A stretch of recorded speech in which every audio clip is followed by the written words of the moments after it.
ఇప్పుడు మన ద్రోణాచార్య అవార్డు గ్రహీత సింధు ఇవాళ సిల్వర్ మెడల్ కొడటానికి మొన్ననే ఇంటర్వ్యూలో చెప్పింది.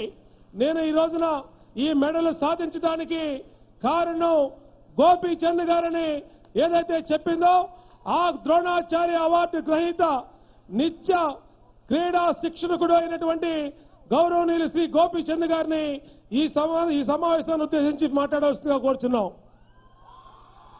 అందరూ హర్షధ్వానాల మధ్య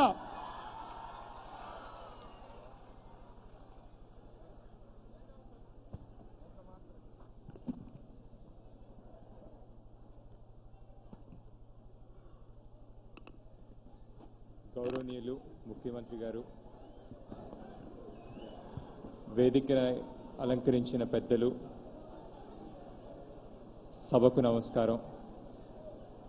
ఈరోజు ఇంత ఘనంగా, ఇంత సంతోషంగా, ఇంత ఆప్యాయంగా మమ్మల్ని అందరినీ ఆదరించినందుకు ఆంధ్రప్రదేశ్ స్టేట్ గవర్నమెంట్కి, ఇక్కడ వచ్చిన ప్రతి వాళ్ళకి నా హృదయపూర్వక ధన్యవాదాలు.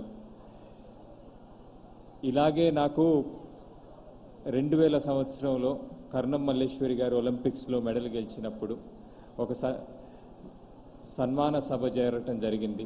ఆ సన్మాన సభలో నేను చిన్నపిల్లలు ఇక్కడ చాలా మంది చూస్తున్నాను, అలా చిన్నపిల్లలాగా నేను ఒకరిని కూర్చొని ఉండి ఆ రోజు అనుకున్నాను, నేను కూడా ఏదన్నా రోజు ఇలానే ఒక సన్మానం చేయించుకుంటే ఎలా ఉంటుంది అని.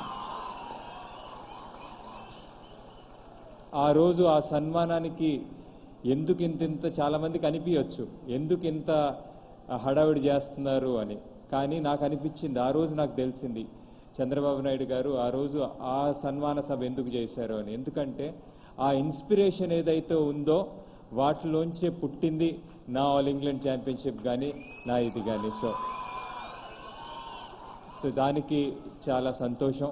అండ్ ఈరోజు మేము ఇంత బాగా పర్ఫామ్ చేసి ఈరోజు సింధు ఒలింపిక్ లెవెల్లో మనకి సిల్వర్ మెడల్ తెచ్చినందుకు చాలా గర్వంగా ఉంది. మన దేశంలో మీరందరూ మాకు ఇలానే సపోర్ట్ చేస్తా, మీ ఆశీర్వాదాలు, మీ ప్రేయర్స్ మాతో ఉండాలని కోరుకుంటూ, మాకు ఇచ్చిన ఈ సపోర్ట్కి, ఈ సన్మానానికి ఎల్లప్పుడూ కృతజ్ఞతగా ఉంటానని తెలుసుకుంటూ ముగిస్తున్నాను. Thank you. Thank you Gopichand గారు.